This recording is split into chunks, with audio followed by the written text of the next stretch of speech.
వినాయక చవితి సందడి మొదలైంది. ప్రతి సంవత్సరంలాగే ఈ సంవత్సరం కూడా వినాయక చవితి సందడి 4 రోజుల ముందు నుంచి మొదలైంది. ఈ సంవత్సరం స్పెషల్ ఏంటంటే ఈ మట్టి విగ్రహాలు. ఎందుకంటే పర్యావరణానికి హితంగా ఉండే మట్టి విగ్రహాలని ఈ సంవత్సరం ఎక్కువ మొత్తంలో అమ్ముడవుతున్నాయి. ఇవి అసలు ఈ మట్టి విగ్రహాలు తయారు చేసే కళాకారులు అవనివ్వండి, తయారు చేసే వాళ్ళు అవనివ్వండి, వాళ్ళ నుంచి మన సమాచారం సేకరిద్దాము. ఈ విగ్రహాలు అమ్మే వ్యాపారస్తులు వీళ్ళందరి నుంచి అసలు ఈ మట్టి విగ్రహాలు ఎలా తయారు చేస్తారు, పర్యావరణ హితాన్ని కోరుకునే విధంగా వ్యాపారస్తులు ఎలా నడుచుకుంటున్నారు అనే విషయాలు మనం ఇప్పుడు తెలుసుకుందాం.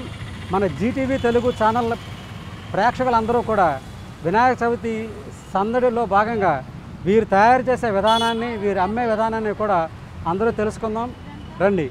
జీటీవీ తెలుగు ఛానల్ అండి మాది. మా జీటీవీ తెలుగు ఛానల్ నుంచి ఆ వినాయక చవితికి మీరు ఇచ్చే హోల్సేల్ మార్కెట్లో మీరు ఏమైనా అమ్ముతుంటారు. మీరు ఈ సంవత్సరం ఎలా ఉంది వ్యాపారం అనేది మీకు కొంచెం పాజిటివ్గా ఉందా, అంటే బాగుందా, లేదంటే కొంచెం ఇబ్బందులు పడుతున్నారా? కష్టాల పాలుగానే ఉందండి. ఈ సంవత్సరం 2025 ఏ వ్యాపారం చూసినా ఇలాగే ఉంది.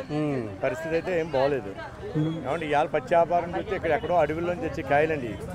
ఈ అడవిలో ఉన్న సరుకు ఎన్నో రాష్ట్రాల నుంచి వస్తుంది ఈ వినాయక చవితి అనేది. అన్ని ఏరియాల నుంచి సరుకు తెప్పించడమే కానీ ఇక్కడ అంతా మాకు సంతృప్తిగా ఏమీ లేదు. ఈ సంవత్సరం లాస్ట్ ఇయరే బాగుంది ఈ రకంగా లెక్కేయాలంటే.